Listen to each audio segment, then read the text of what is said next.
नमस्कार दोस्तों। आज हम इस वीडियो में बात करेंगे रिट के बारे में। ठीक है। रिट जो है बहुत मोस्ट इम्पोर्टेंट ये टॉपिक है। यहाँ से एग्जाम में क्वेश्चन पूछे जाते हैं। ठीक है।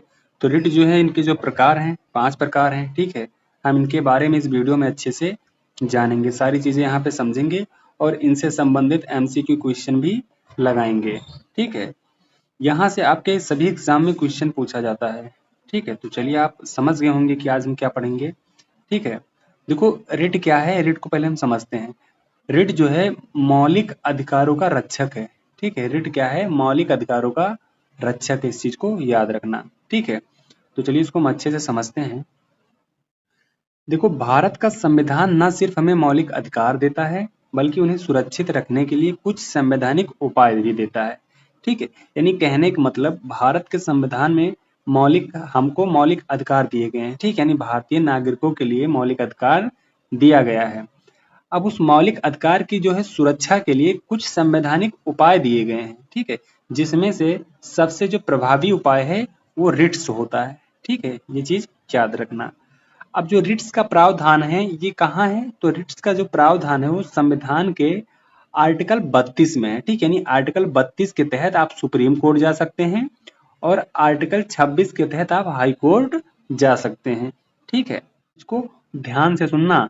यह वीडियो कंप्लीट करने के बाद आपको कोई दूसरी वीडियो देखनी नहीं पड़ेगी इस टॉपिक के लिए। तो वो प्रकार 5 कौन कौन से हैं? पहला क्या है, पहला जो प्रकार है वो है हैवियस कॉर्पस। ठीक है। दूसरा जो है मैंडेमस। तीसरा सट्योरारी। फोर्थ जो है वो प्रोहिबिशन है। को वारंटो। ठीक, को वारंटो, इसे हम अधिकार वारंटो भी कह सकते हैं। ठीक है। तो ये 5 प्रकार के होते हैं। अब इनको हम अच्छे से इनके पांचों प्रकार को समझेंगे। ठीक है।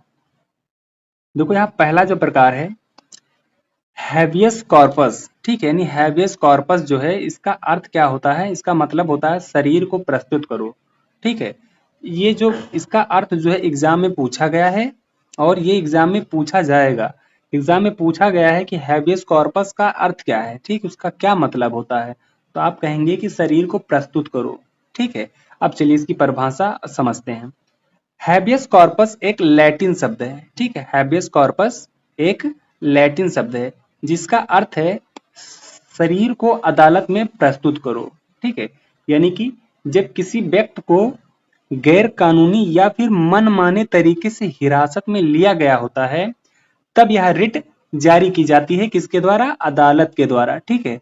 ये रिट अदालत के द्वारा जारी की जाती है। जो रिट होती है इसे जारी कब किया जाता है? जब किसी व्यक्ति को गैर कानूनी या मनमाने तरीके से गिरफ्तार किया जाए या हिरासत में लिया जाए। ठीक है।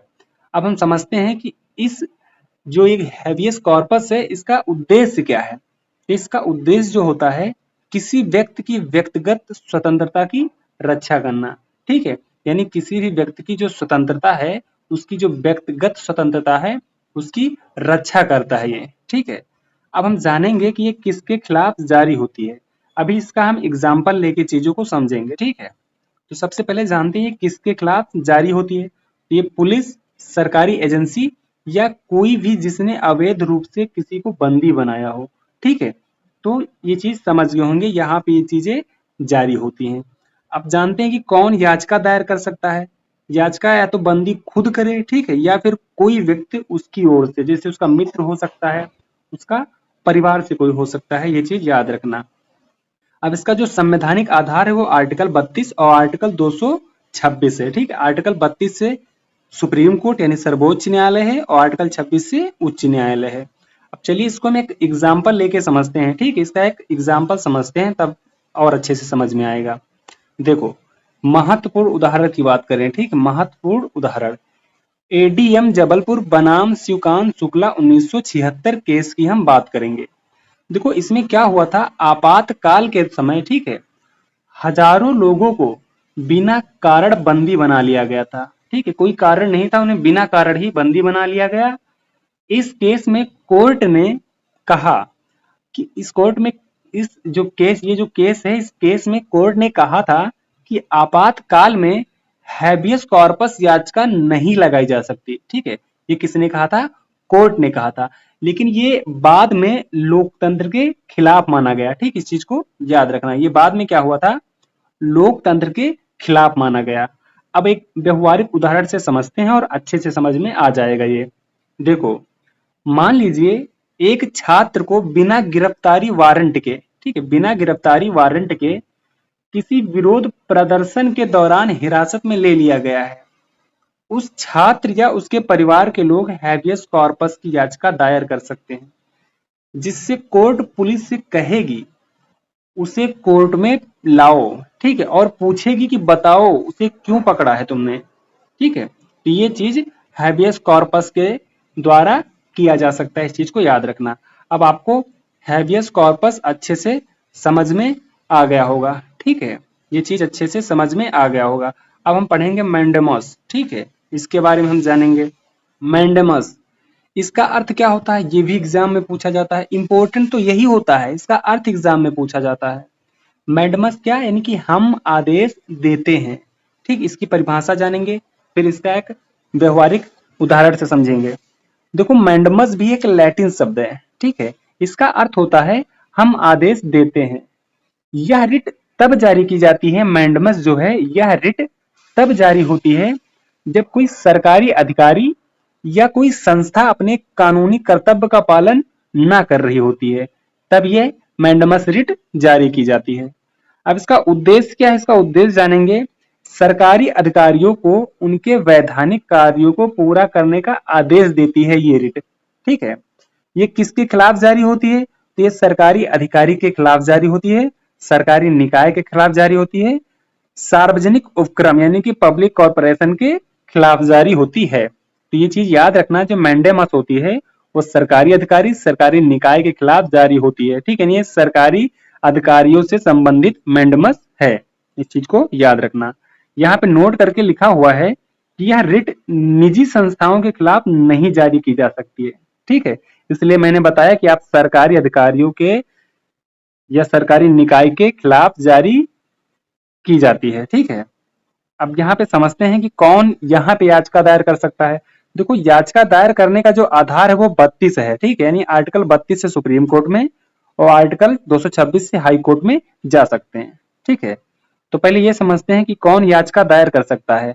तो ऐसा व्यक्ति जिसके पास उस कार्य को करवाने का वैध अधिकार हो, वो व्यक्ति याचिका दायर कर सकता है। ठीक है, हम एक महत्वपूर्ण उदाहरण से इसको समझेंगे। देखो, यदि नगर निगम स्कूलों को स्वच्छ जल उपलब्ध कराने में असफल हो रहा है, यानी कि जो नगर निगम है वो स्कूलों को सही और स्वच्छ जल नहीं उपलब्ध करा पा रहे हैं, वहां पे वो असफल हो रहे हैं, तो नागरिक क्या कर सकता है, नागरिक मैंडेमस याचिका के माध्यम से कोर्ट से अपील कर सकता है कि नगर निगम को आदेश दिया जाए कि वह जल की पूर्ति करे। ठीक, यानी कि जलापूर्ति करे। तो ये चीज हम इस याचिका के इस रिट के माध्यम से कर सकते हैं। ठीक है, तो आप मैंडेमस के बारे में भी जान गए। अब चलिए तीसरा देखते हैं। तीसरा क्या होता है, प्रोहिबिशन होता है। ठीक है, यानी इसका अर्थ क्या होता है, इसका अर्थ होता है रोक लगाने का आदेश। ठीक है, ये इंपॉर्टेंट है, ये एग्जाम में आया है। ठीक है, यानी ये आया हुआ है।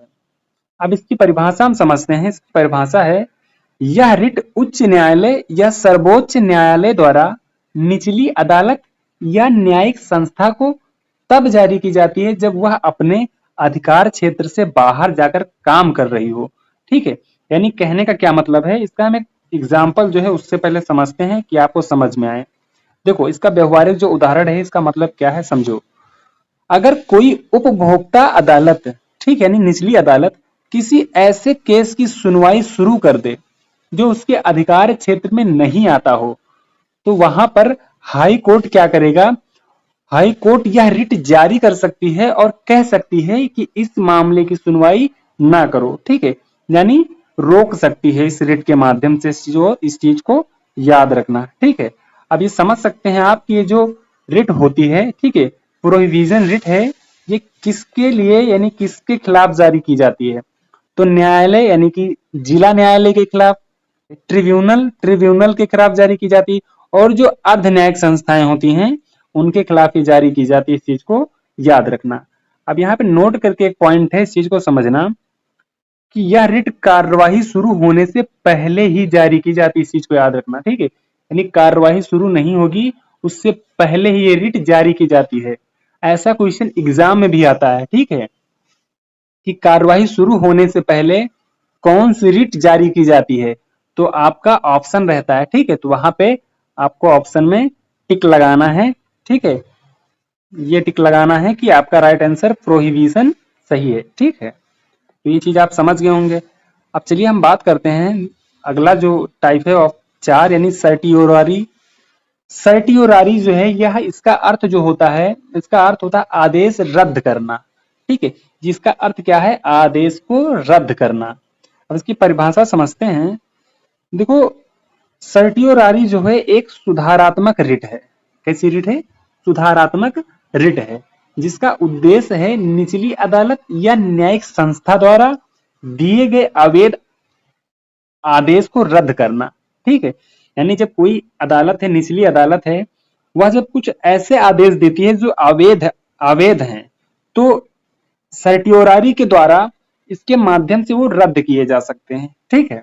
इसका उद्देश्य क्या है, न्यायिक या अर्ध न्यायिक संस्थाओं के गलत निर्णयों को रद्द करना होता है, ठीक है। अब जानते हैं कब जारी की जाती है। ये जो जारी की जाती है, जब अदालत जो है कानून की गलत व्याख्या करे तब ये जारी की जाती है।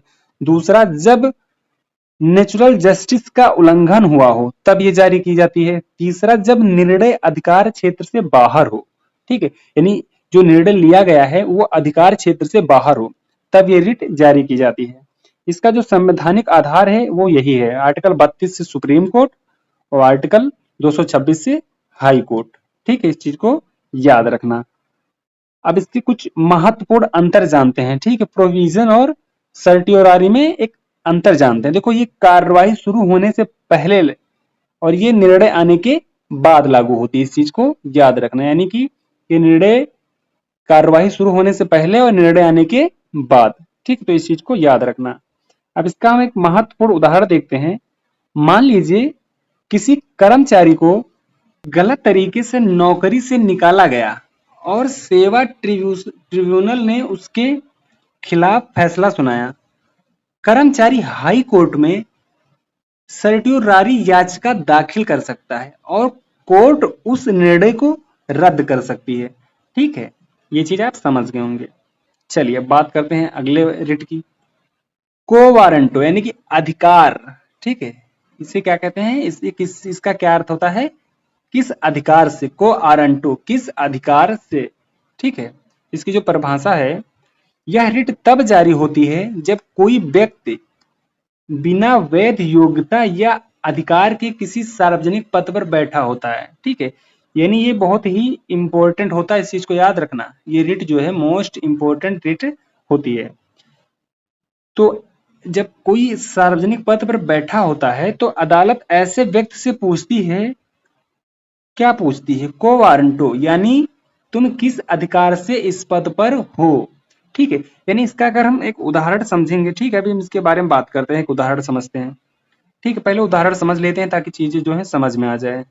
देखो, अगर कोई व्यक्ति बिना किसी परीक्षा या कानूनी नियुक्ति प्रक्रिया के सरकारी यूनिवर्सिटी का कुलपति बन गया है, तो कोई भी नागरिक को वारंटो याचिका दायर कर सकता है, ठीक है।